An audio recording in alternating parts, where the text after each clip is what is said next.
Scientific knowledge changes over time. Sometimes that means the wholesale abandonment of a major scientific theory in favor of a new one, like when Einstein's theories of relativity radically changed our understanding of space and time. This kind of major theory change is rare, but it does happen, and some people worry that this possibility interferes with the trustworthiness of scientific knowledge. We'll think through that possibility in this video. Thomas Kuhn's book, The Structure of Scientific Revolutions, first published in 1962, focused on the role of major theory changes in science.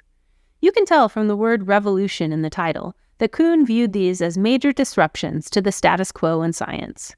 Kuhn famously introduced the idea of a scientific paradigm.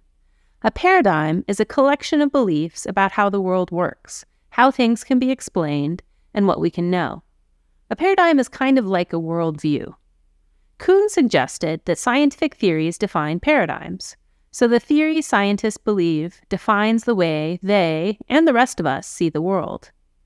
Kuhn argued that, most of the time, scientists are all part of the same scientific paradigm, just trying to answer the questions and problems with the reigning theory. Over time, challenges can arise when the accepted theory can't explain certain phenomena. If too many challenges accumulate, the scientific field enters a period of crisis when no one knows what to believe. The most basic assumption of the paradigm are questioned, and competing paradigms might arise. This time of uncertainty ends when a new paradigm is adopted, as most scientists start to agree again about what theory is right. This process of replacing one theory with another is called a paradigm shift, or scientific revolution. Kuhn's view of paradigm shifts has always been controversial, but it's also been majorly influential. And the possibility of paradigm shifts seems to put scientific knowledge on shakier ground. The possibility of entirely changing from one accepted theory to another might make us worry whether the scientific theories we learn today are just going to be replaced later on.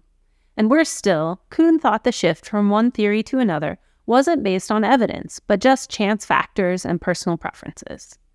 The idea that our scientific theories are accepted just by chance, if true, sure seems to challenge the certainty of scientific knowledge. But here are some reasons not to give up on trustworthiness of scientific knowledge, even if major paradigm shifts have sometimes occurred. For one thing, scientific change is often incremental. It's more common for an accepted theory to be slowly refined and improved over time than entirely abandoned in favor of a new theory. Scientific progress can also involve bringing two separate theories together into a unified picture, perhaps revising both in the process, but not abandoning either of them. This happened, for example, when Charles Darwin's insights into evolution by natural selection were combined with Gregor Mendel's research into genetics.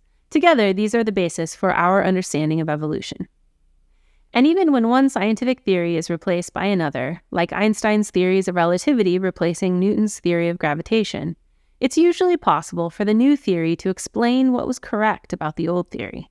For example, Einstein's theory of general relativity tells us that we should expect things to behave just as Newtonian mechanics described. That is, unless the objects we're considering are very large, like the size of a planet, or moving very fast, like close to the speed of light.